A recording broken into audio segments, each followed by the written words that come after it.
अरे है दिलवा ये राजा जी। एक बात बताइए, मेरा भी सवाल है आपसे, आप इतना गम का गीत क्यों गाते हैं? नहीं गाते हैं, शादी नहीं की जैसा माहौल होता है वो समझ गए कि मैंने ये सवाल उनसे क्यों किया, बताइए। जैसा माहौल होता है वैसा गाते हैं, तुम्हारे जैसा हम गम में नहीं रहते। वो तो पता है गम में कौन है अभी। अभी गाना हम बोले बनी, बताइए। कि रातों दिन रोता अरे है दिलवा ये राजा जी। काहे खातिर को होई है गोदी में होई।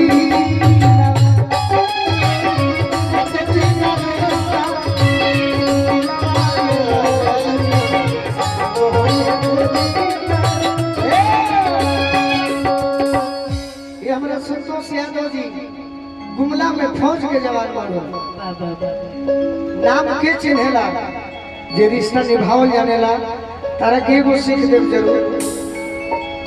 तू तो जी चंद्र भैया हो, ये हमारे संतोष भैया हम फौजी चंदन के बहुत माने ले, बहुत मानत है। ओकर बाद हमरा के माने ले, तारा के सम्मान करे ले। तो सम्मान में माने में अंतर होला अरुण भैया, सम्मान में माने में अंतर होला। हम चाहेंगे कि हम कहीं जाए तो सम्मान मिल जाए, बाकी वो से संतुष्टि ना हुई। हम चाहेंगे कि जीवन में हमारे के लोग माने, तारा के ये सिखाई। अरे की रातों दिन रुआता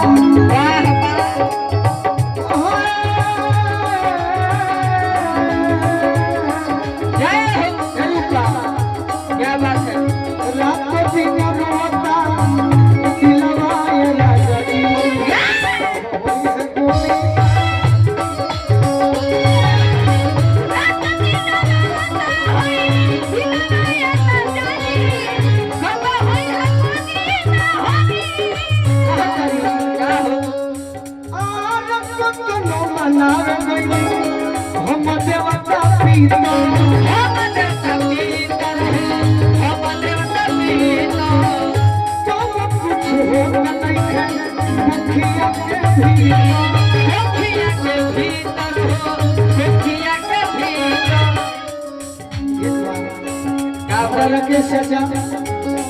हमारा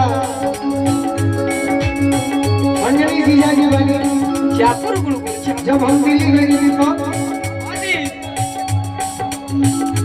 हमारा अंजलि तिवारी जी, पंकज राय जी, सोनू राय जी, हमारा निशु भैया के जीजा जी दिल्ली जब गई तो पहला बार रेडिएशन ब्लू होटल में प्रोग्राम कैले रहे, खाना ना खोले रहे।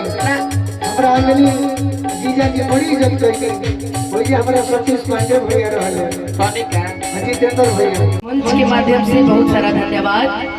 अचानक से बेटा के नहीं, भैया से हम मॉल ले, भैया से शिकायत करते रहे कि भैया कहने कि तुम्हारा अभी जमीनी स्तर के आदमी से भेंट नहीं हुआ है, ठीक ना।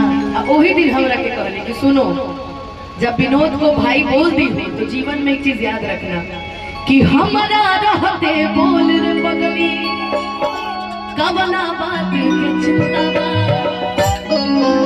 कि हमारा रहते बोल रे बगली कोना बात के चिंता बा, कि तोहरा के कवन हाथ लगा दे जबले बगवा चिंता, तोहरा के कवन हाथ लगा दे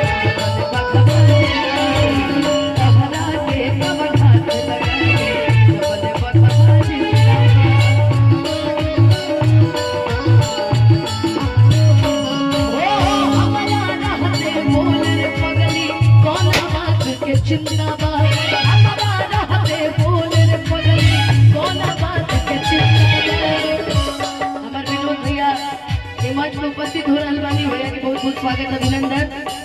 अरे तोहरा के कवन हाथ लगा